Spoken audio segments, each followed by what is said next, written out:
right, today we are working on the two-door short bed, the F250 again.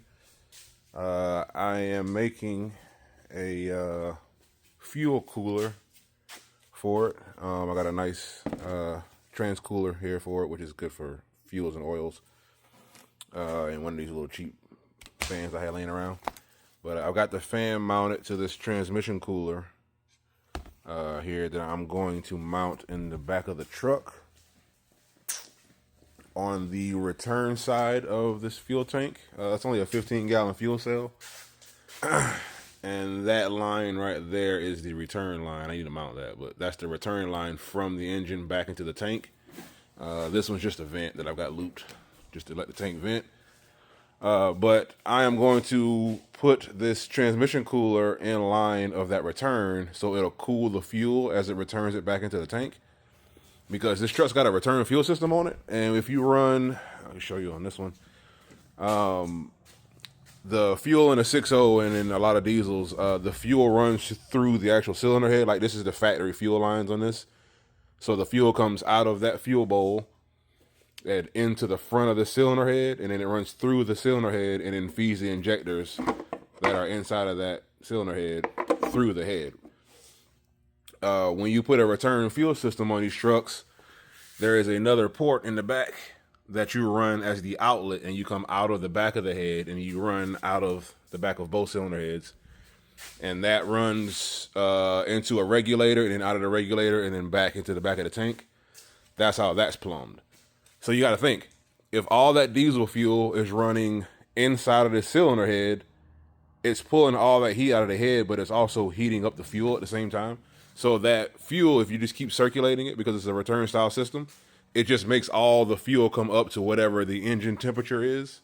It's basically acting like coolant inside the cylinder head. So I'm going to put a fuel cooler in it, which is what I got over there. So I will put a break in that line. I'll make 2 brackets to mount that fuel cooler right here in the back of the truck.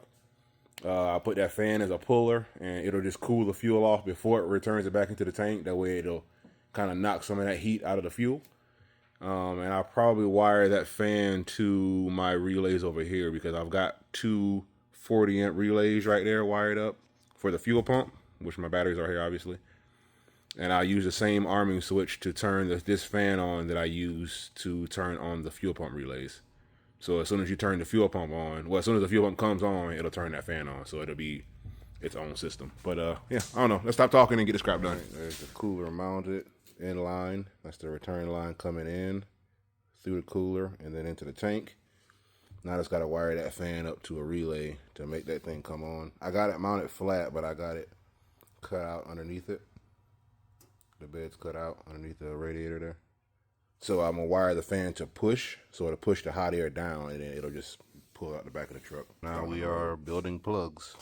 Got one in there. Just crimp this other lead in, get in this plug, and then the other half's already in the truck. Actually, let's go take a look at it.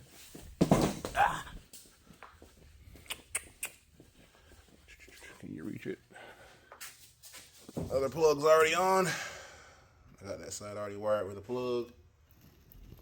Now I just gotta do this other end, and then, like I said, wire to the relay. It's all wired up. I got that wire and some wire loom. With that plug with 2 sides, a weather-tight connecting plug. Ran up to the bed, and we're gonna do our first cycle with the key and make sure the fan comes on. I'm gonna turn the key on, and you should hear the fuel pump come on underneath on the side of the truck, and that fan should come on also.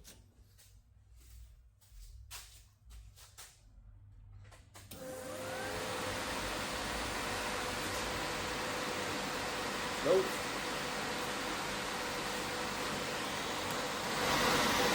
And when the fuel pump cycles off, the fan should go off with it. Fine. Yep, and fuel pump off, fan off. Let's go. Works perfect.